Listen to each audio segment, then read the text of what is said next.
삼성이 총체적으로 지금 위기라고 이재용 회장도 아마 인지하고 있을 것 같아요. 삼성전자가 쉽지는 않다.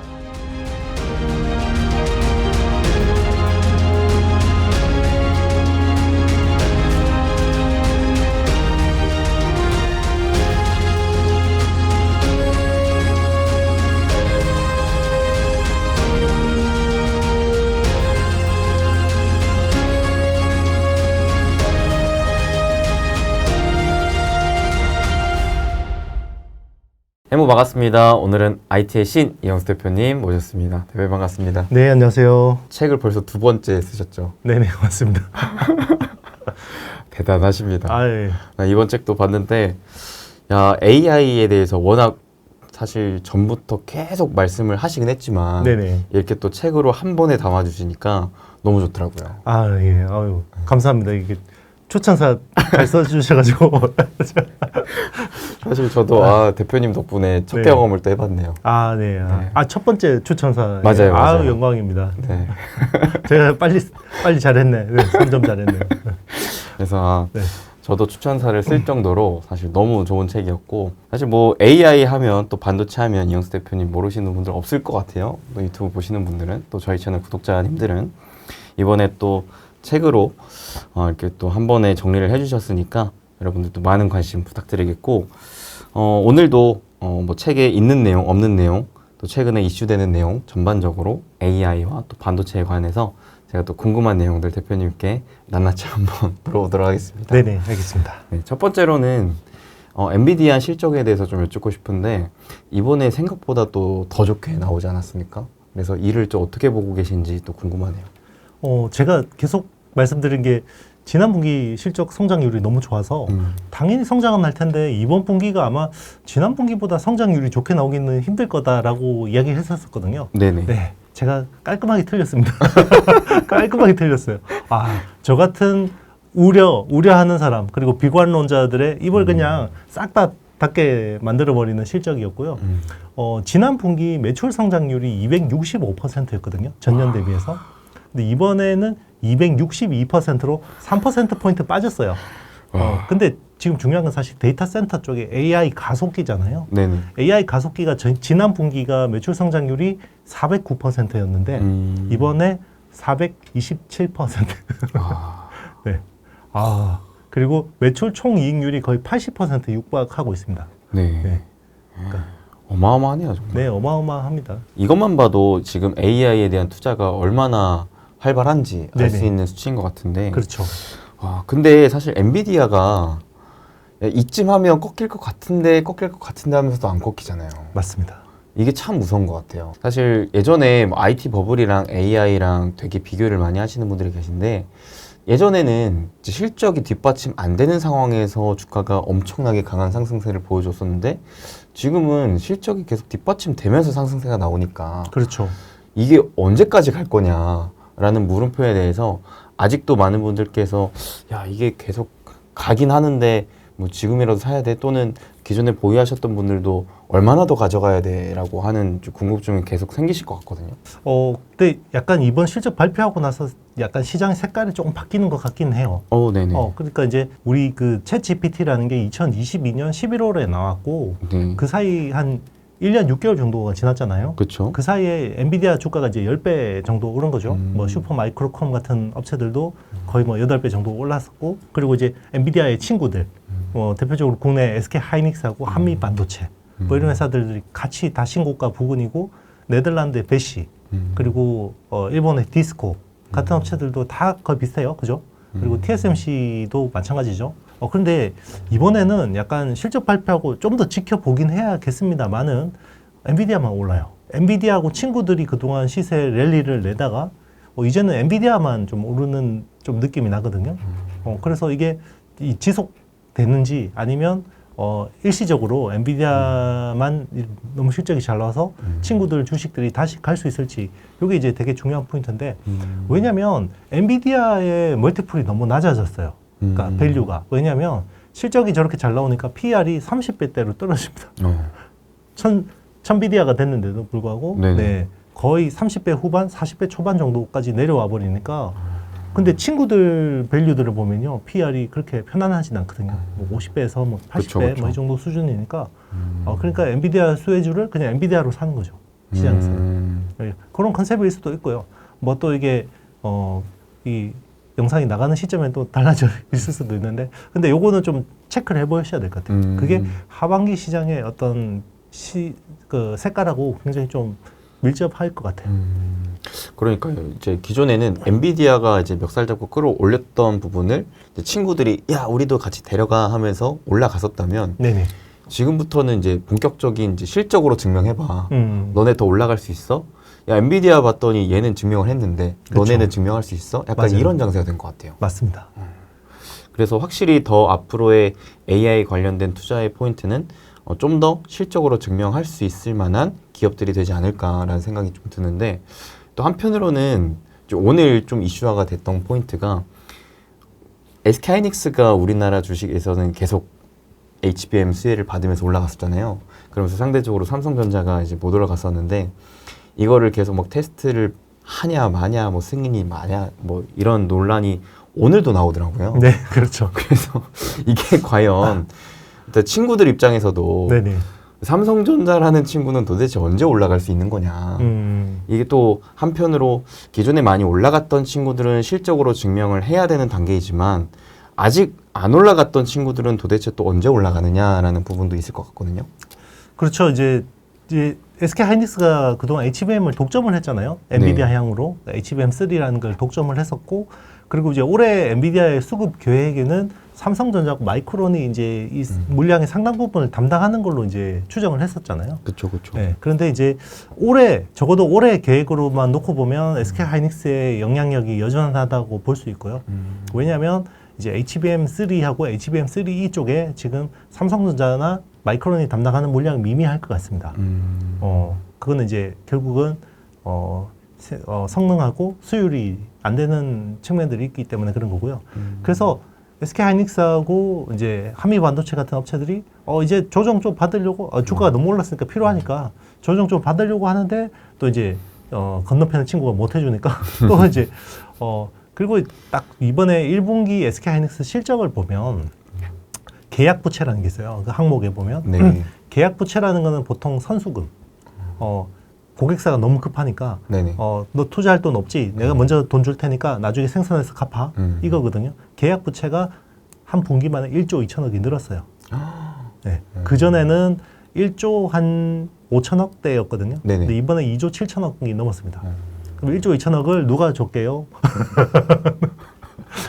네, 뻔히 아는 일이죠. 네, 엔비디아가 그렇죠, 아마 그렇죠. 꽂아줬을 거예요. 네. 그러니까 엔비디아도 그때 이제 분위기 좋았죠. 삼성 이제 와가지고 어프로브드라고 이제 사인도 해주고 네네. 전서방이 했는데 어프로브드 했는데 성능이 안 나오면 못 써주잖아요, 그죠? 그쵸. 실무자들이.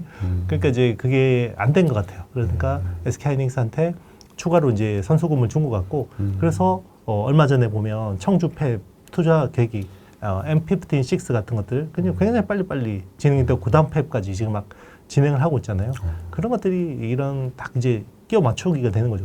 제가 연초에 출연했었던가요? 그때 이상하다. 원래 그 낸드 플래시 쪽 인력들을 팹들을 그 청주 쪽으로 이렇게 모으고 있었는데 네네. 작년 말에 갑자기 스탑됐었다. 스탑돼서 백지화됐다.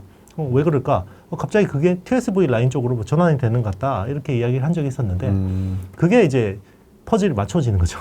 보니까 그때부터 삼성은 잘 뭐 이렇게 엔비디아가 많은 고민을 하고 있었구나 이런 생각이 드는 거죠. 사실 저도 개인적으로 봤을 때 이제 아까 초반에 설명해 주셨던 게 이제 친구들 입장에서 PER이 막 50배, 80배 막 이렇게 돼서 얘네들이 좀 조정이 나오고 있다라고 하셨는데, 근데 저도 하이닉스의 펄을 봤더니 50배를 좀 상회하는 수준이 나왔었거든요. 그래서 과거 메모리 반도체 상승 사이클 때도 50배를 크게 상회했던 적이 없었는데 이제는 좀 떨어지지 않을까? 이제는 좀 조정기로 가지 않을까? 싶은 상황에 이제 상대적으로 삼성전자가 못하다 보니까 맞습니다. 하이닉스가 다시 또 신고가를 뚫고 올라가더라고요. 그렇죠. 원래 작년 말에 제가 이제 올해 SK 하이닉스 HBM 매출을 한 8조 정도로 추정을 했었거든요. 그래서 연초에는 한 10조 원 정도로 이제 상향 조정을 했었고요. 네. 그러면 이제 매출의 절반은 이익으로 남아요, 하이닉스는. 그래서 지금은 10조에서 저는 한 13조까지 봅니다. 네. 더 상회할 것이라고 네네. 보시는 거네요. 13조 정도로 보고 있고요. 13조 중에서 이익은 한 6조에서 7조 HBM 쪽에서 나올 것 같아요. 야. 그러면 멀티플이 완전히 달라지겠죠. 그러네요. 1분기 그 SK 하이닉스 이익이 삼성전자 DS 부문보다 1조가 더 나왔거든요. 그리고 아마 2분기는 SK 하이닉스 전체 이익이 한 4조 3천억 정도 내외로 보고 있고요. 삼성전자 DS 부문에 한 4조 5천억 정도 보고 있어요. 거의 붙었죠. 네, 거의 붙었잖아요. 근데 매출 차이는 엄청 나는데 이익은 거의 붙었다 그러면 이익의 질을 따지겠죠. 투자자들이. 그러면 SK하이닉스한테 멀티플 더 주는 게 맞는구나 라고 되면 이건 또 완전 달라지는 거죠, 이야기가. 그야말로 SK하이닉스는 확실히 실적으로 좀 증명을 하고 있는 단계인데 네네. 반대로 삼성전자가 아직까지 이제 투자자들의 그 갈망을 해소시켜주지 못하고 있거든요. 그렇죠. 과연 언제쯤 이게 해소될까에 대한 부분 어떻게 생각하시나요? 그게 이제 뭔가 답이 보이면 갑자기 DS 부문장 5월에 교체를 했겠어요. 저 처음입니다. 저도 거의 삼성을 18년 봐왔는데요. 이렇게 정기 인사가 아니고 부문장을 거의 이렇게 여름에 교체하는 경우는 굉장히 드문 케이스예요. 드문 케이스고 제가 머리로 생각해봐도 없는 것 같아요. 그러니까 뭐 그 대표이사가 뭐 배임이라든지 뭐 이런 사법적인 리스크가 없는 한 이런 경우는 드물죠. 네. 그러니까 그만큼 지금 삼성이 총체적으로 지금 위기라고 이재용 회장도 아마 인지하고 있을 것 같아요.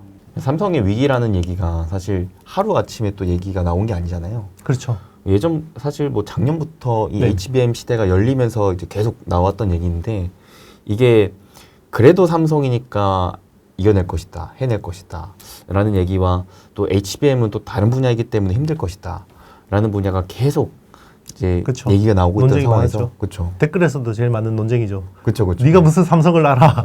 삼성 그렇죠. 그렇죠. 그러는데 결국 지금은 이제 보면 후자 쪽에 무게 중심이 맞춰져 있는 것 같고 물론 이게 또 뭐 1년, 2년 뒤에는 어떻게 돼 있을지 모르죠. 근데 이제 우리는 당장 다음 달 주가가 중요한 사람들이잖아. 투자자니까. 그렇죠. 그래서 이제 적어도 올해까지는 삼성전자가 쉽지는 않다 이렇게 보고 있습니다. 생각보다 좀 더 길어질 수가 있겠네요.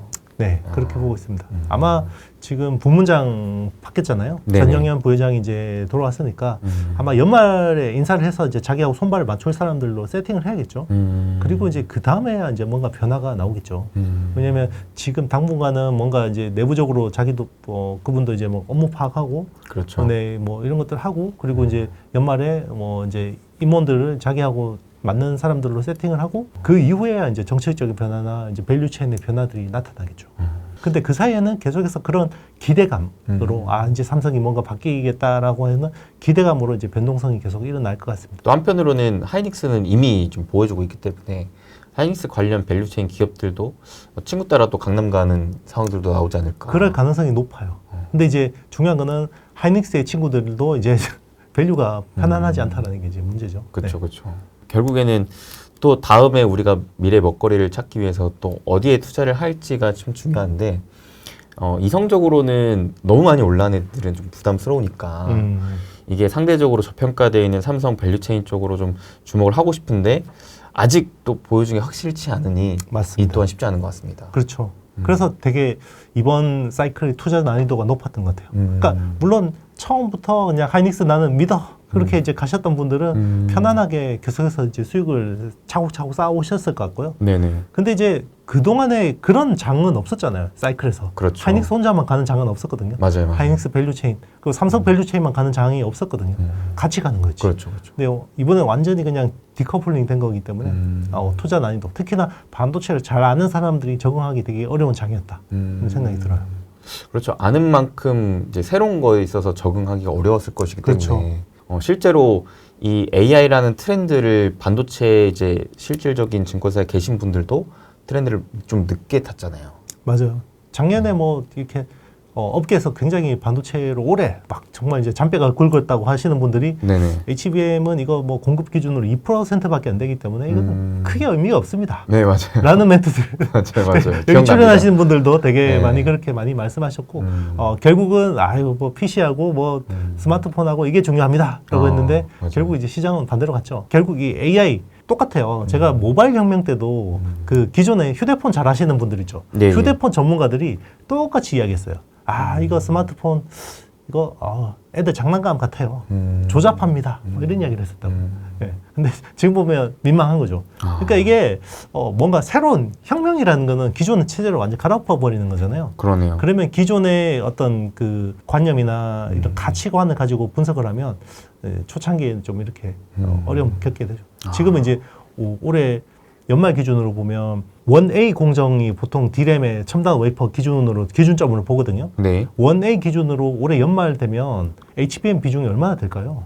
절반 이상 나오지 않을까요? 35에서 40%. 네, 거의 근접하게 맞추셨어요. 그러니까 35에서 40%는 HBM으로 투입하고요. 네. 나머지 부분 가지고 DDR5나 LPDDR5를 만들어요. 작년에 막 그 비트 기준 얼마 안 된다고 했던 게 굉장히 민망해지는 거죠. 작년에만 하더라도 뭐 이거 5% 10%뭐 잘해봤자 10%라고 얘기하셨는데 그렇죠. 맞습니다. 이게 어느새 지금 뭐 30% 이상 되는 금액 수준까지. 기준으로는 조만간 절반 넘어서겠죠. 와. 네. 그리고 다 그랬잖아요. 이게 뭐 시장 조사 업체들이 기존 D램하고 HBM의 프리미엄 그 가격 갭이 축소될 거라고 했잖아요. 네네. 그때만 해도 뭐 지금도 이제 6배에서 많게는 8배까지 차이 나잖아요. 근데 그 갭이 3배까지 축소될 거다라고 이야기했는데 내년에 트렌드 포스 전망이 HBM ASP를 5에서 10% 상향 조정했습니다. 틀렸습니다. 이런 이야기죠. 네. 네.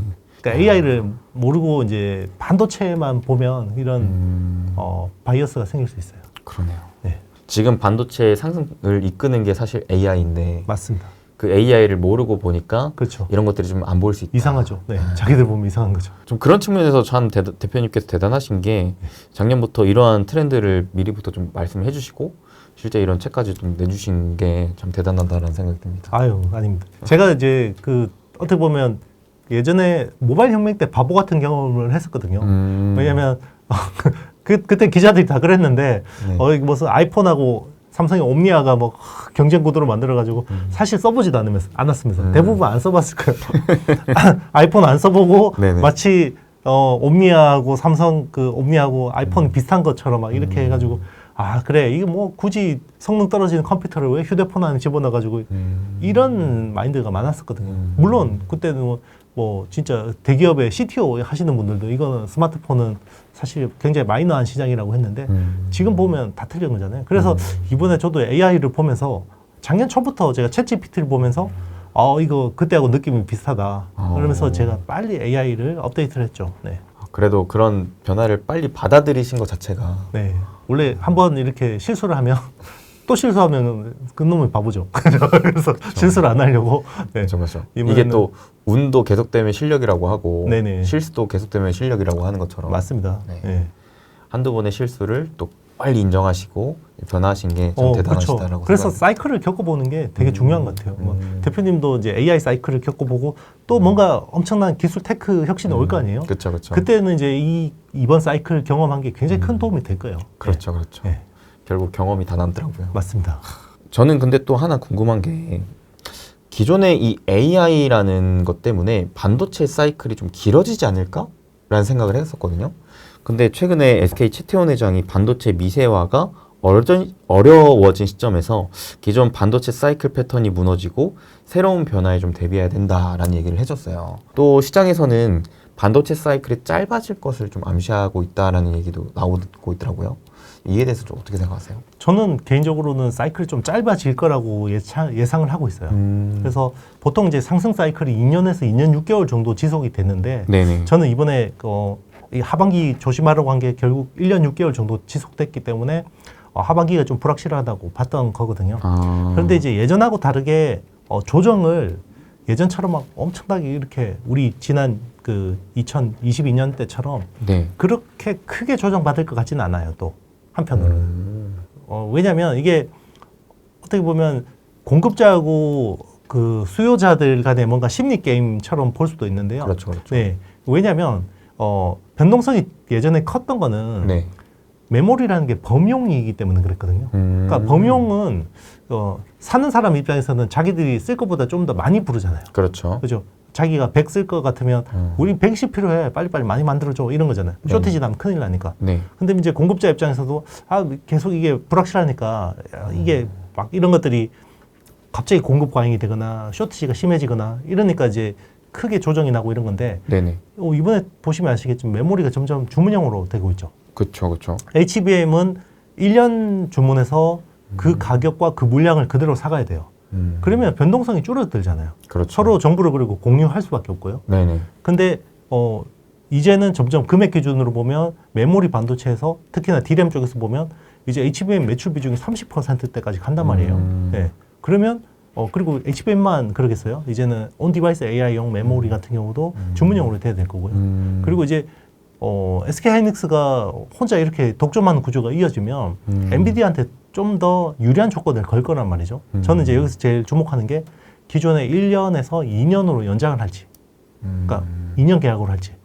그러면 2년 계약으로 한다 그러면 이제 메모리의 불확실성이 굉장히 적어지고 메모리에 대한 멀티플이 달라지고 메모리에 대한 변동성이 적어지는 겁니다. 그러면 사이클이 짧아질 수밖에 없죠. 그야말로 메모리 반도체의 시스템 반도체화가 되면서 네, 맞습니다. 변동- 파운드리화. 파운드리화. 그렇죠. ASIC화 되는 거죠. 메모리가. 그렇죠, 그렇죠.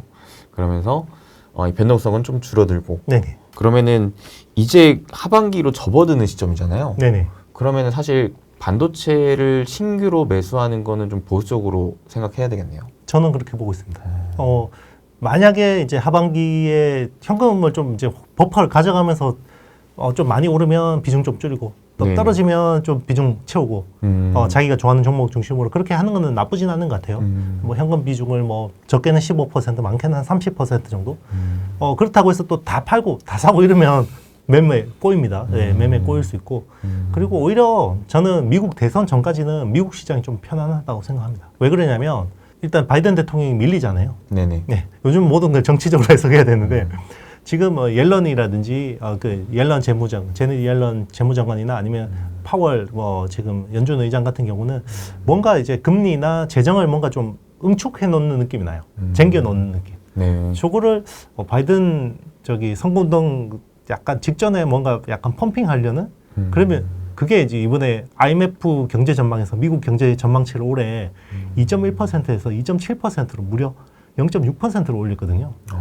그게 이제 저는 여기에 포함이 된 것 같아요. 28조 달러짜리 국가가 네네네. 전 세계 GDP의 30% 가까이 차지하는 나라가 네네네. 0.6% 성장하는 게 말이 됩니까? 네, 그러면 전 세계 다른 데서 얼마나 성장을 땡겨온 거예요. 네. 자금과 인력을 다 땡겨오는 거죠. 네. 그래서 미국 주식이 단기적으로 편하고요. 오히려 이제 미 대선이 끝나면 오히려 미국 시장은 좀 조정받을 것 같다는 생각 들어요. 그러면 그때부터는 오히려 또 국내 주식에 기회가 올까요? 아니요, 같이 망가집니다. 네. 그러니까 오를 때는 미국 혼자 갈 수 있는데 네네. 미국이 망가지면 다 빠집니다. 네. 네. 사실 최근 들어 이제 또 네. 국내 투자자분들께서 불만이 네. 유난히 한국 증시가 안 올라간다. 네. 이런 포인트였는데 왜냐하면 그 나라를 대표하는 기업들을 보면 알죠. 네. TSMC는 AI 혁명의 핵심이죠. 네. 근데 삼성은 지금 AI 혁명에서 포지션이 거의 없어요. 네. 그게 이제 그 우리나라 전체 주가 지수를 대표. 물론 SK 하이닉스가 없었다 그러면 더 심각했겠죠. 근데 어쨌든 덩치가 큰 회사가 그걸 못 하고 있기 때문에 이런 이제 모습이 나타나는 겁니다. 그러니까 사실 이전에 대표님께서 그런 말을 해주셨던 기억이 나요. 삼성 입장에서는 정말 저럴 기회가 온 거다. 네. 기회가 왔는데 이거를 이제 결국 잡으면 기회가 되는 거지만 또 못 잡으면은 또 밀려나는 것이다. 그렇죠. 그래서 사실 삼성이 이거를 잡느냐 마느냐가 굉장히 중요해져 있는 상황이었었는데 현재로서까지는 아직까지는 그런 움직임을 확실하게 좀 잡은 움직임은 나오지 못하고 있다 보니까 그래서 이제 국내 증시랑 같이 좀 지지부진한 흐름을 좀 가져가는 게 아닌가. 맞습니다. 이런 좀 안타까움이 있네요. 만약에 이번에도 뭔가 혁신을 못 한다 그러면요. 우리 그 모바일 혁명 때 노키아하고 모토로라 꼴이 날 수도 있어요. 그럼 좀 심각한 거 아닌가요? 왜냐하면 이게 한번 뭔가 큰 어떤 질서의 변화가 있을 때 한번 뒤처지면 이걸 따라잡으려면요. 기존에 써야 되는 에너지 한 두세 배를 써야 됩니다. 근데 그게 되게 어렵거든요. 공룡 같은 기업들이 그렇게 잘 안 변해요. 쉽지 않아요. 대표님께서 이제 AI 관련해서 반도체를 그래도 하반기 이후로는 좀 조심할 필요가 있지 않을까? 단기적으로는. 네네. 그렇죠? 그런 얘기를 해주셨는데 또 한편으로는 이런 생각이 드네요. 제가 또 공부해봤던 바로 어떤 게 있었냐면 보통 이렇게 증시를 반도체가 좀 끌어올렸을 때, 즉 증시의 주도주가 반도체가 되어줬을 때 이 반도체가 죽어가는 타이밍에는 보통 새로운 주도주가 나오더라고요. 맞아요. 그러면서 본격적인 주도주 장세가 이제 나오게 됐었는데 그렇다라는 건 앞으로는 반도체가 아닌 새로운 섹터군에서 기회가 나온다라는 거거든요. 네, 맞습니다. 근데 요즘 들어 이미 그런 움직임이 좀 나오고 있는 게 아닌가라는 생각도 드는 게 전력만 보더라도. 네, 맞습니다. 그렇죠? 막 바닥에서 갑자기 새롭게 올라오는 주식들이 요즘 들어 좀 많더라고요. 그래서 근데 또 생각을 해보면 이런 것도 결국 AI 때문에 올라가는 건데. 맞습니다. 네. AI라는 큰 주도주는 변함이 없는 거구나. 그렇죠. 그래서 확실히 AI 혁명에 있어서 반도체가 아닌 이젠 또 새로운 쪽으로 눈을 돌리는 게 좋겠다라는 생각도 있거든요. 맞습니다. 혹시 대표님께서 개인적으로 좀 최근에 주목하고 계신 새로운 섹터가 있으실까요? 일단 이제 그 혁명이라는 거는 갑작스럽게 일어나잖아요. 네네. 뭐 준비된 혁명은 없잖아요. 그렇죠, 그렇죠. 뭐 기존의 체제가 갑자기 뭐 준비돼서 바뀌는 건 없으니까 갑자기 바뀌면 급한 것부터 뭔가 시세가 붙어요. 그래서 지금 보면 제일 급한 게 AI 가속기죠. 네, 그쵸. 네, 그래서 엔비디아가 이렇게 시세를 내는 거고, 근데 이제 그 엔비디아의 가속기의 병목은 TSMC의 파운드리입니다. 코워스라고 하는 칩 온 웨이퍼 온 서브스트레이트 2.5D 패키징 캐파가 부족한 거예요. 근데 이게 좀 해결이 되려고 하니까 이제 HBM이 부족하죠. 그렇죠. 네, HBM이 이제 해결이 되면 그러면 데이터 센터가 부족하겠죠. 네, 왜냐하면 전 세계적으로 지금 이 AI 수요가 폭증하고 있잖아요. 지금 근데 데이터 센터가 너무 부족하죠. 그래서 지금 그 클라우드 서비스 업체들은 정말 이 유례가 없는 대규모 데이터 센터를 건설하고 있어요. 예를 들면 아마존 같은 경우는 그 아마존 웹 서비스가 클라우드 쪽에서 거의 1등이잖아요. 네. 향후 10년 동안 1,500억 달러를 투자하기로 했어요. 1,500억 달러. 와. 이 1,500억 달러라는 감이 안 오실 수 있는데 1,500억 달러면요. 연간 그냥 전체 서버 시장이라고 생각하시면 됩니다. 그걸 선도업체가 10년에 걸쳐서 투자하겠다고 이야기했고요. 그리고 2등 업체인 마이크로소프트 애저가 오픈 AI하고 손을 잡고 향후 6년 동안 1,000억 달러 투자하겠다. 그러니까 기존의 데이터 센터보다 막 수백 큰 규모로 완전히 그냥 짓는 거거든요. 그러네요. 그러면 이런 데이터 센터가 깔리면 전기가 굉장히 부족하겠죠. 그렇죠. 네. 왜냐면 우리가 그냥 간단하게 검색하잖아요. 구글에다가. 네. 그러면 데이터 센터에서 소모되는 전기가 0.3와트 정도 돼요. 0.3. 그런데 우리가 챗GPT한테 질문을 넣으면 얘가 막 그 답변을 이만큼 뽑아주잖아요. 그게 한 2.9와트 정도 돼요. 평균. 거의 10배 차이네요. 네, 10배 차이죠. 근데 이거를 가지고 우리가 프롬프트를 넣으면 이미지를 뽑아줘요. 달리 같은 데서. 그러면 텍스트 뽑을 때보다 6배가 늘어요. 전기 소모가. 와, 그리고 하반기에 이제 텍스트 넣으면 동영상 뽑아주죠. 그렇죠. 네, 그건 수십 배 전기를 먹어요. 그러니까 이제 갑자기 전기가 난리 나는 거죠. 왜냐하면 전 세계에서 데이터 센터의 3분의 1이 미국에 있거든요. 네. 그런데 AI용 데이터 센터는 하이엔드는 대부분 어디 있겠어요? 미국에 있겠죠. 예, 미국에 짓고 있겠죠. 그렇죠, 그러니까 그렇죠. 전기 수요가 폭증한 거예요. 미국 쪽에서. 네. 네. 근데 미국은 놀랍게도 지난 15년 동안 전기 수요가 늘어본 적이 없는 나라예요. 그래요? 계속 플랫했어요. 어. 네. 그래서 왜냐면 그 닷컴 뽑을 때 이제 인터넷 월드 와이드 웹이 깔리니까 갑자기 막 전기 PC 보급되고 하니까 전기 수요가 막 늘어났잖아요. 네. 그때 엄청 투자를 했어요. 90년대 후반에서 2000년대 초반에 네. 엄청 투자를 했고 그때 세팅된 그리드망을 그대로 쓰고 있습니다. 굉장히 비효율적일 거예요. 그러니까 지금은 갑자기 왜 뭐 송배전하고 뭐 변전기 이런 것들 왜 그렇게 사모으냐. 갑자기 AI 때문에 전기 수요가 폭증하고 있으니까 이거를 근데 AI를 안 하면 큰일 나겠죠. 지금은. 네. AI를 안 하면 큰일 나니까 갑자기 전기 인프라를 투자를 하니까 여기 또 쇼티지가 나니까 여기 시세들이 또 순식간에 나버리는 거고요.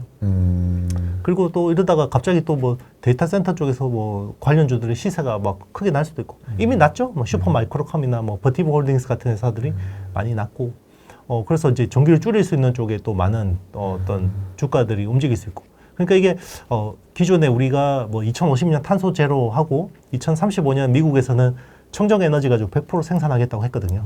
그거는 AI가 있기 전이에요. 약속 지킬까요? 안 지킬까요? 못 지키죠. 전 못 지킬 것 같아요. 네. 네. 심지어 트럼프가 아니라 트럼프는 일단 안 지킬 생각이 없을 거고 바이든이 된다고 해도 아마 그 약속 못 지킬 겁니다. 왜냐하면 우리나라가 군사 기술이 더 강해지고 AI 때문에 그리고 2030년 되면 AI가 자국의 경제에서 기여하는 GDP에서 차지하는 비중이 굉장히 높아질 건데 자 이거 포기하고 우리가 지구를 위해서 다 하지 맙시다 하면 할까요? 네. 사실상 또 그 탄소 제로화라는 게 네. 거의 글로벌 협정화가 되어 있었던 거였는데 네, 지금은 뭐 싸우고 있는 와중에 맞습니다. 그거를 뭐 계속 뭐 볼 필요가 없겠죠. 맞습니다. 당장 이거를 내가 패권을 가져가는 그렇죠. 게 더 중요하니까. 당장 유럽도 그래서 아마 그 약속이 안 될 것 같다라고 이야기하고 있고 그래서 요즘에 그 소형 원자로 SMR 같은 게 사실 그 전까지만 ESG 논의할 때만 해도 SMR 같은 것들은 거의 굉장히 불편한 이야기였잖아요. 네. 근데 지금은 이제 유럽이든 미국이든 다 SMR 소형 원자로 다 써야 된다라는 쪽으로 거의 가고 있고요. 심지어 이제 미국 같은 경우는 셰일가스, 셰일 오일 많잖아요. 네. 네, 거기서 화석연료 떼서 아 그래도 석탄보다 낫잖아. 그래서 이가지고 전기를 하려고 하는 거죠. 네. 아 맞기는 합니다. 석탄보다 나아요. 네, 약간 네, 나 탄산은 먹고 싶은데 그래도 네. 제로를 먹을래. 네. 약간 이런 느낌. 그렇죠. 네. 네. 그렇게 이제 갈 수밖에 없고 그리고 이제 그게 다 해결됐어. 어떻게? 다 해결되면 뭐가 문제인지 아세요? 통신망이 문제입니다. 통신망이 챗GPT가 나오고 나서 글로벌 데이터 트래픽이 20%가 늘었어요. 근데 사실 우리는 체감 못하죠. 왜냐하면 우리나라는 통신 인프라가 너무 잘 된 그렇죠, 나라이기 그렇죠. 때문에. 네. 근데 뭐 유럽이나 미국 같은 데 가면 난리예요. 이게 못 씁니다. 막 내려 뭐 이거 서비스 받는데 엄청 오래 걸리거든요. 자 그쪽 노후화된 통신망 또 투자해야 돼요. 그러니까 이게 순차적으로 계속 되면 이게 10년 사이클이 되는 거죠. 이게 또 희한한 게 사실 신재생 부분이 이제 이 각 국가 간의 분쟁에 따라서 이게 뭐 당장 우리가 해야 돼라는 쪽으로 되면서 투자가 막 미뤄지고 하면서 관련된 기업들의 주가가 많이 바닥을 기고 있었잖아요. 그렇죠. 근데 뭐 이제 돼서 또 AI 때문에 야 전기 필요해 하니까 야 일단 그거라도 빨리 해. 맞습니다. 또 이런 식으로 돼버려서 또 주가가 오르고. 그렇죠. 미국 같은 경우는 이제 뭐 네바다주에 사막도 많고 거기에다 땅이 넓으니까 태양광 깔면 됩니다. 그리고 태양광 가격이 거의 10분의 1 토막 났거든요. 고점 대비해서. 그러니까 너무 싸죠. 근데 이제 그걸 납품하는 게 대부분 중국산이라는 게 문제겠죠. 네, 미국 입장에서는. 이제 거기서 전기 생산하면 생산되는데 전기를 생산하는 데하고 소비하는 데하고 거리가 꽤 멀어요. 미국은. 네. 그죠? 그러니까 이게 그 사이에 배전하면서 로스가 크니까 이걸 이제 그리드망을 투자를 안 할 수가 없는 거죠. 그리고 ESS 같은 것들도 에너지 저장 시스템도 투자를 해야 되는 거고. 그렇죠. 네. 에너지를 뭐 생산을 하는 것도 중요하지만 결국 또 저장을 해서 쓰는 것도 맞습니다. 중요하기 때문에. 그렇죠. 그래서 그 그리드망이 중요한 거죠. 반도체만 놓고 봐서도 우리가 되게 공부할 만한 기업들이 굉장히 많았는데 네. 이 전기만 놓고 봐도 파생적으로 봐야 할 섹터 종목군들이 엄청나게 많은 것 같아요. 맞습니다. 그러니까 이제 테크라는 게 이게 이제는 뭐 별개로 이렇게 분석하면 잘못 보게 돼요. 코끼리 다리 만지기밖에 안 되거든요. 그러니까 큰 이 AI라는 큰 틀에서 보는 게 맞을 것 같아요, 당분간. 그래서 우리 뭐 레벨 3 자율주행차나 뭐 로봇 같은 경우도 요즘은 이제 인바디드 AI라고 하기도 하고, 그렇죠? 네네네. 온 디바이스 AI라고 하기도 하죠. 그렇죠. 네, 그러니까 로봇이 그 동안에도 막 춤추고 이런 로봇 많았잖아요, 그죠? 그렇죠, 뭐 그렇죠. 10년 전에도 했었고, 네. 근데 그거는 룰 베이스드로 해서 사람이 프로그래밍해서 하면 이게 확장성이 한계가 있는데 이제는 챗GPT 같은 거 가지고 API로 올려버리니까 피규어 01 같은 로봇이 나오는 거죠. 나 좀 짱인 같아. 먹을 거 줘 그러니까 사과 먹어. 왜 사과 줘서? 야 여기서 먹을 거 사과밖에 없잖아. 이런 이야기가 되는 거예요. 로봇이. 그러니까요. 면전에 대고 진짜 대화하듯이 맞습니다. 다 되더라고요. 그렇죠. 그래서 LLM을 올리니까 되는 거죠. 네. 아, 근데 이게 전기 쪽으로만 봐도 사실 제가 이제 또 여쭙고 싶은 게 이게 반도체 쪽에서도 대표님께서 이제 중요한 섹터군들을 잘 정리를 해주셨잖아요. 네네. 근데 전기 쪽에서도 혹시 AI 관련해서 우리가 조금 더 집중할 만한 섹터군들을 좀 정리해 주실 수 있을까 좀 여쭤보고 싶네요. 네, 뭐 미국 기업들 같은 경우는 좀 많이 오르긴 했습니다. SMR 관련주들을 좀 주목해서 볼만한 것 같고요. 네네. 그래서 뭐 뉴스케일 파워라든지 뭐 넥스트라 에너지라든지 여기 책에 다 있거든요. 네. 다 있고 국내에서는 그래도 ESS 관련돼서는 서진 시스템이 요즘에 제일 핫한 것 같아요. 사실 서진 시스템 이번 1분기 실적이 정말 대박이거든요. 그래서 서진 시스템 그리고 이제 데이터 클라우드 서비스 하는 이제 KINX 같은 회사들 좀 주목해서 볼 만한 것 같고요. SMI 같은 경우는 이제 두산 에너빌리티 같은 회사들. 근데 이제 시세가 많이 올랐죠. 네, 이제 그런 것들 좀 감안해서 약간 좀 조정 받을 때 본인들이 이 책을 보고 여기 이제 기업들 보고 미리 공부해 놓고 자기가 좋은 기업이 좋은 가격이 올 때 투자를 하라 이런 거죠. 네, 지금 뭐 제가 이야기한 종목들 산다고 해서 수익 난다는 보장은 없지만 그런데 여러분들이 공부를 안 하고 그런 기회가 왔을 때는 절대 기회를 잡을 수 없다. 네, 라고 생각합니다. 사실 이 SMR 부분을 저희 국내 투자자분들께서도 많이 관심을 가지고 계시긴 한데 이 문제는 글로벌로 봤을 때는 막 미국 쪽이나 아니면 우라늄이나 이런 측면에서는 되게 주가 퍼포먼스가 좋은데 우리나라 쪽 이제 원전 관련주들이 상대적으로 좀 부진하다 보니까 그렇죠. 우리나라 기업들도 실질적인 수혜를 기대할 수 있는 게 맞냐 좀 이런 우려감도 표현하시더라고요. 그렇죠. 핵심적인 부분에서 사실 하기보다는 약간 좀 그냥 부수적인 역할에 좀 그치기 때문에. 네네. 근데 우리가 만약에 원전에서 HBM 같은 아이템을 했다 그러면 이야기 달랐겠죠. 네. 그거하고 이제 좀 차이는 있죠. 그러네요. 네. 약간 그러면은 국내 기업들은 약간 친구로서 기대를 해봐야겠네요. 친구인데 이제 약간 그 친하지 않나요? 조연급 엑스트라급 조연 이 정도고 HBM은 주연 못지않은 조연 이 정도로 볼 수 있죠. 그렇기 때문에 이제 네. 좀 더 미국 쪽으로도 공부를 할 필요는 있는 것 같아요. 그래서 저는 AI 사이클은 미국 주식 관심이 있으시면 일본 주식, 대만 주식 충분히 관심을 가질 만하다고 생각하고요. 적어도 미국 주식은 해야 된다고 생각합니다. 그래서 이번 AI 사이클에서 뭔가 성과를 내려면 미국 주식의 포지션이 자기 포트에서 30, 많게는 50%까지 저는 가져가야 된다고 생각합니다. 그래서 이 책 쓰면서 미국 그 기업 내용이 절반 이상이에요. 네. 그러니까요. 네. 생각보다 미국 기업 내용들이 엄청 많더라고요. 맞습니다. 왜냐하면 AI를 공부해 보면요, 결국 이게 빅테크 중심의 생태계라고 알 수 있게 됩니다. 그래서 사실 저는 개인적으로 더 좋았던 것 같아요. 왜냐면은 사실 국내 기업에서 AI 수혜를 막 찾아도 마땅히 수혜가 없잖아요. 억지죠. 네, 이건 사실 뭐 거의 테마로 봐야 되는 거고. 네네, 맞습니다. 찐수혜. HBM은 예외고요. 아, 그쵸, 네, 그쵸. HBM은 예외고. 네. 네. HBM 쪽 외에는 사실 네. 찐수혜라고 볼 만한 기업들은 거의 없다시피 맞습니다. 나서 이게 과연 투자자로서 AI 혁명을 어떤 식으로 접근을 해야 되는지에 대해서 좀 어려울 수 있는데 그런 부분들을 또 미국 미국 기업들도 많이 소개해 주시면서 이런 기회들도 있다. 네, 라는 걸 맞습니다. 좀 정리해 주셔가지고 저는 더 좋았던 것 같습니다. 근데 이게 또 AI 얘기 나온 김에 제가 또 물어보고 싶은 게 사실 AI가 처음으로 증시 입장에서 크게 화두가 됐던 건 22년도 챗GPT 등장 이후로 됐던 것 같아요. 그렇죠? 그러면서 AI 관련주들이 작년에는 이제 반도체가 굉장히 좋았었고 최근에는 그런 움직임들이 그래서 실제로 돈을 버는 기업들이 누구야? 내지는 AI를 하려면 또 뭘 더 해야 돼? 투자가 어디서 나와? 이런 쪽으로 이제 확산이 되고 있는 것 같은데 이게 어느 순간에는 점점 또 거품도 생기면서 주가가 또 크게 또 빠질 수도 있다라는 생각이 들거든요.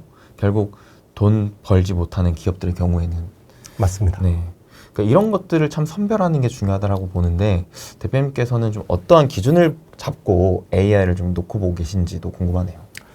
일단은 지금은 뭐 AI를 가지고 돈을 버는 기업들은 빅테크밖에 없죠. 네. 네, 뭐 MS 코파일럿이나 아니면 뭐 구글 같은 경우 그리고 뭐 챗GPT, 오픈 AI도 사실은 돈을 벌죠. 유료 버전 하는데 다만 버는 것보다 저기 쓰는 게 많으니까 문제인 건데. 네네.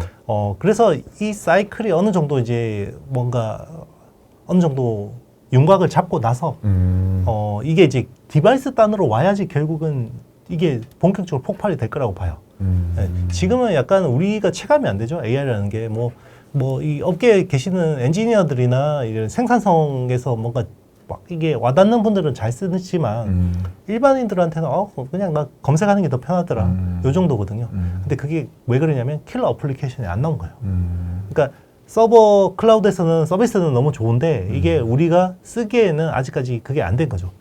그거에 대한 이제 어떤 힌트가 이번 6월에 애플하고 퀄컴에서 이제 나올 겁니다. 그래서 그 두 회사의 이제 입에서 향후 이제 하반기 시장에 대한 기대감이 나올 거고 그게 이제 서버 클라우드에서 서비스에서 바로 온 디바이스 AI로 이어진다 그러면 이 사이클이 굉장히 중첩이 되겠죠. 더 부스트업 될 겁니다. 예. 그런데 요 중간에 서버 클라우드 인프라까지 됐는데 서비스 나오는 게 디바이스 단으로 오는 게 약간 텀이 있다. 그러면 그 사이에 조정 폭이 깊어질 수 있죠. 단기적으로. 네. 그때가 뭐 속히 말해 약간의 캐즘의 영역이 될 수도 있겠네요. 대중화로 가기 위한. AI의 캐즘이라고 보기는 어렵지만 네. 디바이스 단, 그러니까 엣지 AI에서의 캐즘이라고 할 수는 있겠습니다. 네. 확실히 AI가 더 보다 보급화가 되고 대중화가 되기 위해서는 이 디바이스가 되게 중요한 것 같다는 그쵸. 생각이 드는데. 그러니까 우리 일반인들이 이제 에이전트 AI가 돼야 돼요. 그러니까 휴대폰으로 내가 이걸 앱 열어서 내가 배달의 민족에다가 쫄면 시켜서 여기 배달해. 이거 다 눌러야 되잖아요. 그렇죠, 그렇죠. 근데 이제 AI한테 이렇게 지금 어디 우리 집 앞에 있는 그 쫄면집에다가 해서 그거를 내가 30분 있다가 여기 딱 배달할 수 있게 해줘. 라고 하면 AI가 딱 할 수 있어야겠죠. 예. 그러면 이게 완전히 달라지겠죠. UI, UX가 완전 달라지는 거기 때문에. 그러네요. 네. 그거를 이제 애플이 보여주려고 하고 있습니다. 네. 네. 또 한편으로는 이제 말씀하셨다시피 디바이스도 디바이스지만 킬러 어플리케이션이 나와야 된다. 맞습니다. 그러면은 누군가는 이 어플리케이션을 만들어내야 되는 거잖아요. 그렇죠. 그리고 또 이 어플리케이션을 만드는 기업은 또 엄청난 큰 부를 거머쥘 것이고. 맞습니다. 근데 이 어플리케이션을 만들 수 있는 기업이 과연 스타트업 쪽에서 나올 수 있을까라는 생각도 들거든요. 기존에 뭐 마이크로소프트, 구글 이런 빅테크 기업들에서 또 하는 게 아닌가라는 생각도 있어가지고. 그럴 수도 있어요. 네. 이게 이번 AI라는 게 굉장히 또 어떻게 보면 냉정하고 냉혹한 사이클인 게 그렇죠. AI가 계속해서 발전하잖아요. 얘가. 네네. 그러니까 AGI, 우리 초지능, 뭐 범용 인공지능 이런 쪽으로 발전하는 건데 네. 그럼 얘는 특징이 다재다능해요. 그러니까 얘가 혼자 다 해먹는 거죠. 그거 가지고 이걸 받아서 뭔가 어플리케이션을 개발해야 되잖아요. 네네. 벤처기업들이 이 API를 가져와서 플러그인으로 하든지 해야 되는데 얘가 너무 다재다능하니까 버전 업데이트 되면 기존의 스타트업들이 하던 것들이 그냥 필요 없어지는 거죠. 이제 그게 문제인 겁니다. 이번 AI 사이클에서. 그래서 빅테크 투자를 할 수밖에 없는 게 그런 부분들이 있어요. 예전에는 스마트폰이라는 게 나왔고 이제 그 안드로이드 OS라는 게 나오면 그 기반으로 여기에 필요한 앱들을 개발하는 스타트업들이 엄청나게 많이 나왔었고 그러니까요. 뭐 그때 뭐 앵그리버드라든지 뭐 엄청난 회사들이 많이 나왔잖아요. 네네. 게임들도 나오고. 근데 이제는 AI가 너무 잘하는 거죠. 얘가. 그래서 얘가 그냥 이 자체로 그냥 어플리케이션 해버리는 거 아니냐. 소라에서도 딱 보면 완전히 보이죠. 이게 원래는 어플리케이션 업체가 개발해야 되는 건데. 그렇죠. 네, 근데 이 플랫폼 자체에서 해버리죠. 그래서 AI가 점점 이제 OS화 되어 가고 있고요. 그 자체로 어플리케이션이 돼버리고 있기 때문에 이런 것들이 좀 이제 어려운 건데 또 한편으로는 또 아닐 수도 있어요. 왜냐하면 우리가 AI 혁명을 이 벤처 기업인 오픈 AI가 열 줄 알았겠어요? 그것도 그렇죠. 네. 네. 구글이 당연히 할 줄 알았고 애플이 당연히 할 줄 알았는데 맞아요. 오픈 AI라는 회사 갑자기 튀어나와서 뭐 해버린 거고요. 그리고 뭐 엔스로픽이라는 회사도 지금은 클로드 3라는 모델을 내놨지만 네. 사실 뭐 오픈 AI나 뭐 구글에 비해서는 굉장히 적은 돈으로 한 건데도 불구하고 이 적어도 텍스트 쪽에서는 얘가 성능이 못지않는 거죠. 그러니까 이런 회사들이 나올 텐데 정말 이제 생 벤처 기업이 나와서 하기보다는 사실 클로드 그 엔스로픽도 뭐 벤처 기업이라고 하지만 아마존한테 40억 달러나 펀딩 받았거든요. 그 사실 이게 뭐 벤처냐. 그리고 이건 또 다 미국 기업이네 이런 거죠. 미국 정도의 생태계가 되니까 저 정도 자금과 인력을 수급이 되는 거지. 미국 외에서 저게 되겠냐 이런 이제 걱정이 있죠. 결국 스타트업에서도 기회가 있긴 하지만 미국에 있습니다. 그렇죠.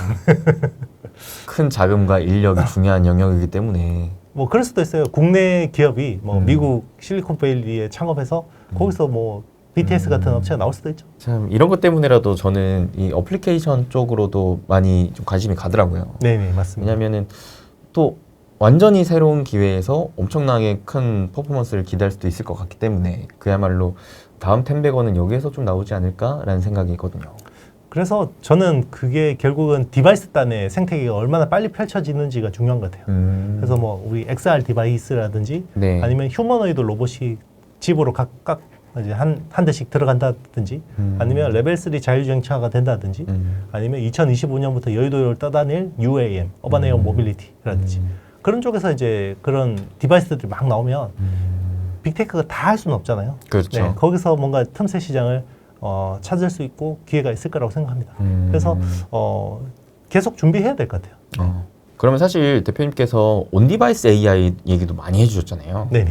그러면 이와 관련된 수혜 기업들 역시 앞으로도 계속 더 좋게 보고 계신 건가요? 네, 계속 좋게 보고 있습니다.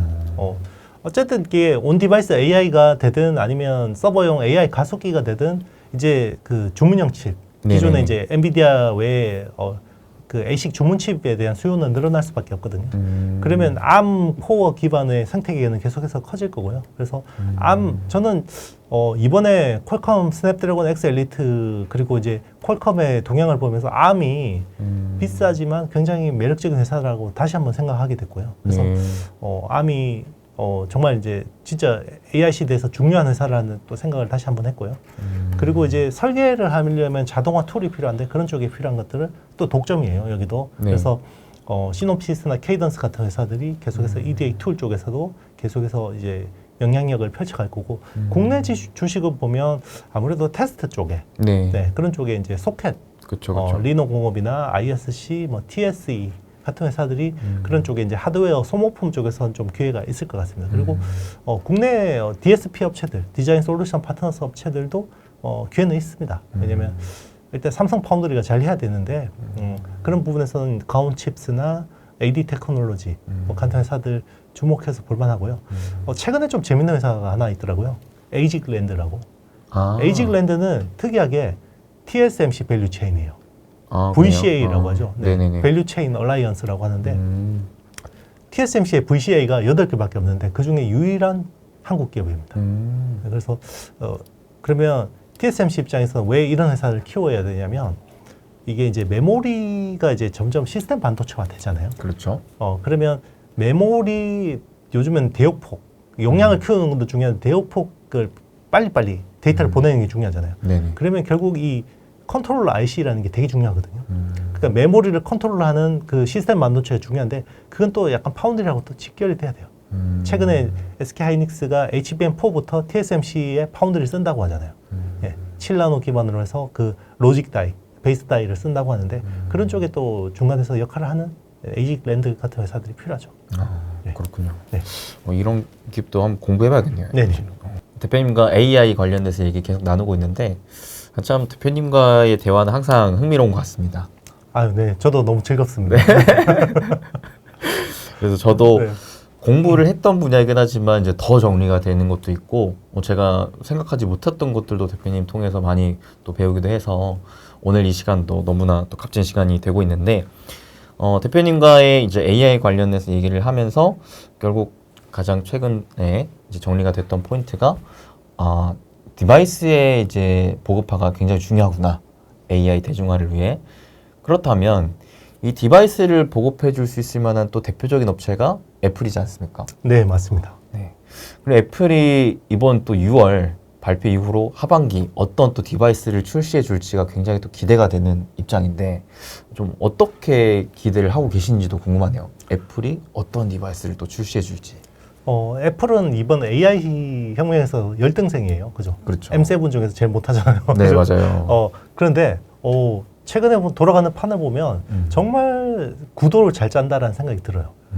그러니까 LLM이 없잖아요, 애플이. 그러니까 그렇죠. 라지 랭귀지 모델이 없죠. 파운데이션 AI 모델을 하기에는 시간이 필요합니다. 지금 뭐 돈 있다고 해서 엔비디아 칩을 살 수 있는 상황도 아니고요. 네네. 그러니까 그래서 구글 제미나이에 손을 잡는 것처럼 하더니 갑자기 챗 GPT하고 손을 잡던 분위기가 나오고 있습니다. 그래서 이번에 GPT-4O라는 게 저는 거의 저거는 애플을 타깃으로 했다라는 느낌이 들었거든요. 정말 저거는 이제 애플 아이폰에 올라가면 대박이겠다 이런 생각이 들었거든요. 네. 그리고 이제 LLM은 일단 외부에서 가져오는데 경쟁을 시키면서 자기들한테 유리한 판을 짜고 그리고 그 사이에 스몰 랭귀지 모델 그러니까 이거는 온 디바이스 AI용이죠. 그렇죠. 예, 보통 이제 LLM하고 SLM의 어떤 구분점이 보통 매개 변수 한 300여 개 정도가 이제 기준점이 되거든요. 근데 이제 지금 애플 같은 경우는 어떤 굉장히 라이트한 모델들을 이제 직접 개발하고 있는데 대표적인 게 이제 이미지 투 텍스트예요. 그러니까 이미지를 보고 내가 질문을 하면 얘가 AI가 막 답변을 해주는 거죠. 예를 들면 이런 거죠. 이제 배달의 민족의 우측 위에 있는 저기 돈가스집 저게 주문해서 나한테 3시에 배달시켜줘. 이러면 이제 A가 그러니까 이렇게 나올지는 모르겠습니다. 이제 컨셉이 그렇다는 거예요. 네네. 그런 식으로 이제 에이전트 AI가 되는 거고, 그리고 사진에 딱 어떻게 있으면 간판을 보고 저기가 어디야? 저기 뭐 031 돼 있는 거 보니까 안산인 것 같습니다. 이런 식으로 이제 답변을 할 수 있게. 여기 사진에 사람이 몇 명 있어? 5명이 있고요. 한 명은 예전에 누가 어렸을 때 사진이네요. 이런 식으로 이제 답변을 하는 거거든요. 애플이 이제 그런 판을 지금 짜고 있다고 보면 되는 거고요. 네. 자, 그럼 그런 것들을 돌리기 위해서는 결국 경량화된 AI 모델이 필요한데 지금 제가 말씀드린 게 애플이 논문으로 다 이야기한 겁니다. 패럿이라는 이제 모델이고요. 그리고 놀라운 게 기존에 보통 그 온디바이스 AI는 주로 D램 쪽으로 메모리를 많이 활용하잖아요. 그렇죠. 그래서 모바일에 D램을 HBM을 쓸 수 없기 때문에 뭐 요즘에는 그런 그 어떤 모바일 주문형 D램, LLW라든지 뭐 이런 주문형 D램을 쓰려고 하고 있거든요. 근데 이제 애플은 되게 특이하게 낸드 플래시 가지고 좀 해보려고 하고 있습니다. 가능한가요? 가능 안 할 줄 알았죠. 근데 낸드 플래시 같은 경우는 일단은 용량은 큰데 읽기 쓰기 속도가 너무 느리고, 그렇죠. 그리고 얘는 그 수명 이슈가 있잖아요. 그렇죠, 그렇죠. 네, 몇 번 쓰고 지우고 하면 얘가 죽어버리잖아요. 네. 근데 AI는 계속 그렇게 해야 되는데 이거 어떡하지? 했는데 최근에 SK 하이닉스가 ZUFS라는 걸 공개했어요. 주프스라고 하는지 뭐 ZUFS라고 하는지 모르겠는데 네. 그게 어떤 거냐면 기존의 UFS의 스토리지 인터페이스를 좀 이제 바꾼 건데 온디바이스 AI에 적합하게 바꿨어요. 그래서 그걸 통해서 그러니까 그 낸드 플래시 메모리의 어떤 그런 알고리즘을 바꾼 건데 이걸 통해서 속도를 굉장히 높였고요. 그리고 수명을 40% 이상 늘렸습니다. 저거는 완전히 애플 타깃으로 한 거구나 라는 생각을 저는 좀 했고요. 개인적으로. 그런 것들을 준비하고 있고, 그리고 애플이 이번에 M4라는 칩 내놨거든요. 이제 우리 아시겠지만 M1 처음 나왔을 때 이게 괴물 반도체라고 했잖아요. 네네. 인텔의 CPU를 대체해서 애플이 맥북의 자체 설계 칩을 썼는데 전성비가 대박이고, 무슨 배터리 사용 시간이 뭐 인텔 칩 쓸 때보다 뭐 훨씬 더 늘어나고 이런 것들이 있었잖아요. 근데 M2, M3로 올수록 좀 약간 임팩트가 약했거든요. 근데 저는 여기서 제일 애플이 강구한 게 AI 성능이라고 생각해요. AI를 전용으로 처리하는 그 NPU 블록 면적이 M1 때는 6%였어요. M2 때는 4%로 줄었고요. 네. M3 때는 3%를 줄였어요. 아마 M4는 더 줄였겠죠. 그러네요. 근데 갑자기 이제 AI 때문에 뜨거한 거죠. 그래서 M4를 완전히 설계를 갈아봤어요. 그래서 이번에 나오는 M4는 NPU 면적이 7.7%입니다. 확 키우네요. 네, 확 키웠어요. 그래서 갑자기 키우는 바람에 3나노 웨이퍼 면적이 갑자기 커졌잖아요. 네네. 그래서 갑자기 TSMC한테 우리 3나노 웨이퍼 50% 더 줘. 라고 작년 말에 한 거죠. 네, 그래서 누가 피해봤게요? 엔비디아가 블랙웰 아키텍처를 원래 3나노 공정으로 하기로 했는데 4나노로 나왔습니다. 나는 새도 떨어뜨리는 엔비디아인데 TSMC 안에서는 애플한테 밀리는 거죠. 네. 그러면 하이닉스가 이 D램 부분에 있어서 AI 특화된 HBM도 만들고 또 온디바이스 AI 특화된 낸드도 만들고 하면은 이 메모리 분야에서 완전히 우위를 점하겠는데요? 맞습니다. 그리고 동영상 AI 생성형 AI가 되면 스토리지가 엄청나게 많이 필요해요. 네네. 그러면 기존에 하드디스크 드라이브가 싸니까 많이 쓴단 말이에요. 그렇죠. 서버 클라우드에. 근데 HDD는 전기를 엄청 먹죠. 맞아요. 기계식이니까. 네. 그래서 이게 이 SSD를 써야 되는데요. 엔터프라이즈 SSD를 써야 되는데 요게 이제 용량이 너무 커야 되니까 기존의 TLC 대신에 QLC를 써야 돼요. 트리플 레벨 셀 대신에 쿼드러플 레벨 셀을 써야 되는데, 그러니까 데이터 셀을 기존에 3개씩 쪼개서 쓰다가 이제 4개로 쪼개 쓰거든요. 그게 또 제일 유리한 게 하이닉스예요. 왜냐면 인텔의 솔리다임을 따내놨잖아요. 네네. 그게 솔리다임이 플로팅 게이트 기술 방식이에요. 이게 삼성이 2000년대 초반에 버린 기술이거든요. 근데 이게 이 단점이 많지만 적어도 QLC를 하는 데 있어서는 플로팅 게이트가 굉장히 유리해요.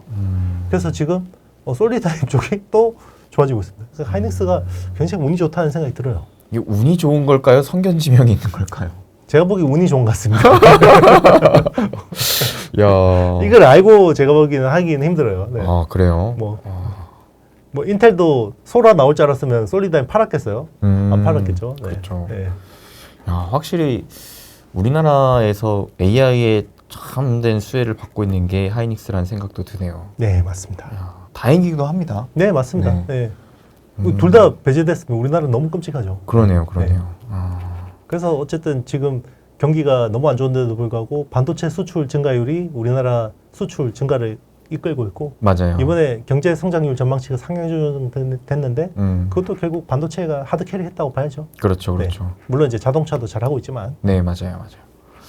또 수출 얘기 나와서 그런데 가장 최근에 발표됐던 수출 데이터를 봤을 때 유난히 PC 쪽에서 또 회복이 좀 컸던 게 눈에 띄었는데 그 부분이 이제 기업용 ESSD 네. 수요가 좀 크게 늘고 있다라는 포인트가 있더라고요.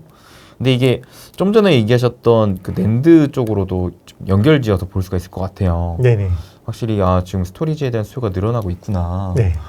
야, 이게 결국에는 기업들의 서버 투자 때문에 계속 연쇄적으로 수요가 나타나고 있는 건가요? 네, 그렇게 볼 수 있어요. 그러니까 우리가 불과 얼마 전만 해도 낸드는 이게 답이 없다라고 그렇죠. 했었는데 갑자기 소라가 사실 이게 갑자기 올 연말 서비스 될지 아무도 몰랐죠. 아, 적어도 내년 말이나 내후년 말에 나오겠지 라고 했는데 이게 서비스가 너무 빨리 세팅되고요. 네. 그리고 이번에 구글도 그 제미나이 비용가 하여튼 그런 비슷한 서비스를 내놨어요. 그러면 따라 해야 되잖아요. 다른 업체들도. 그러면 동영상 생성형 AI는 스토리지가 엄청나게 많이 필요하거든요.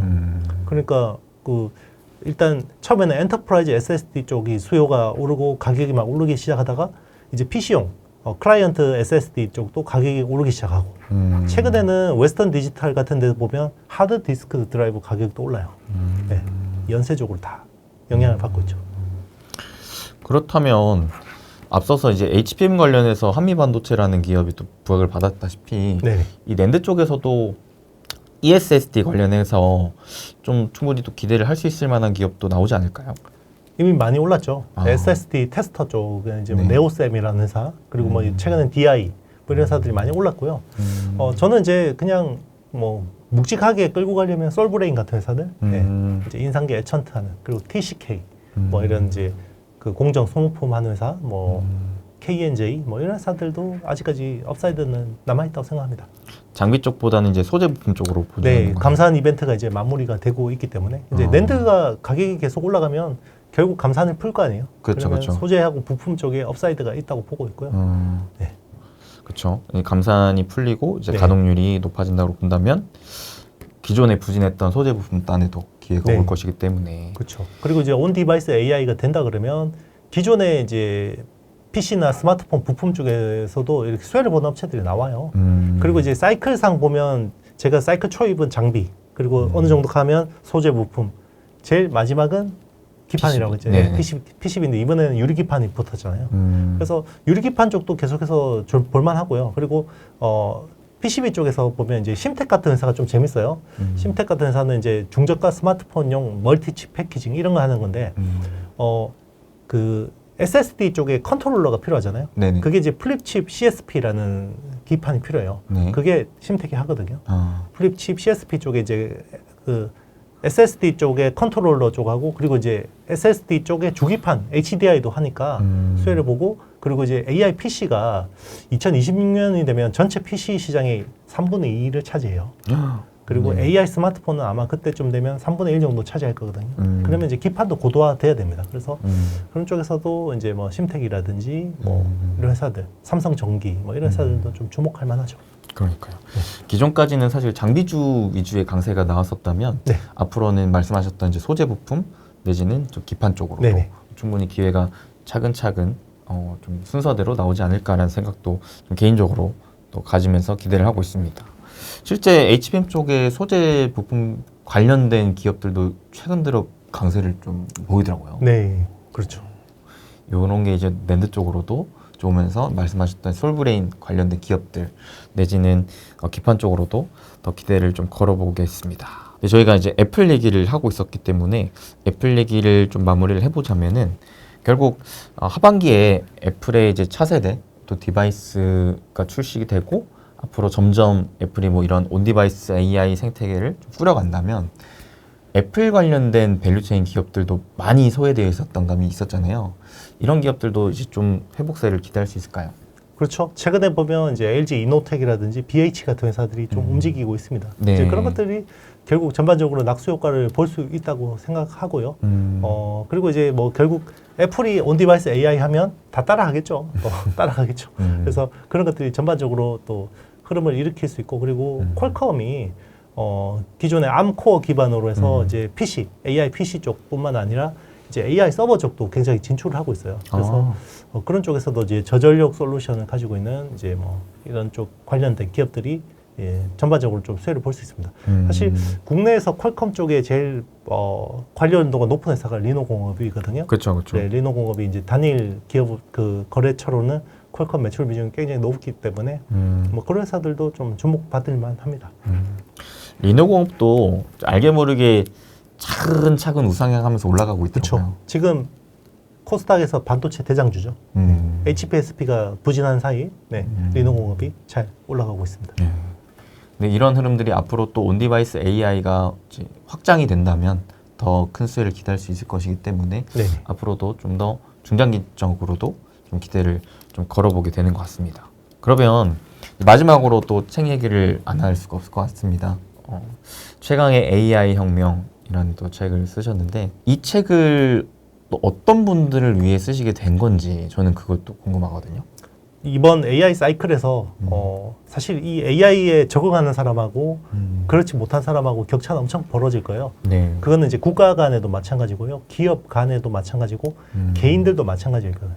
이게 이제 앞으로 엄청난 격차를 벌릴 거예요. 그래서 여러분들이 만약에 이번 AI 혁명에 편승하지 못하시면 굉장히 나빠질 수 있습니다. 그래서 그런 부분들을 좀 미연에 좀 방지하고 기회를 잡기 위해서는 이 책을 한번 보시는 게 좋을 것 같고, 당장 주식 투자나 이제 투자하시는 분들한테는 좀 큰 도움이 될 거라고 생각하고 있고요.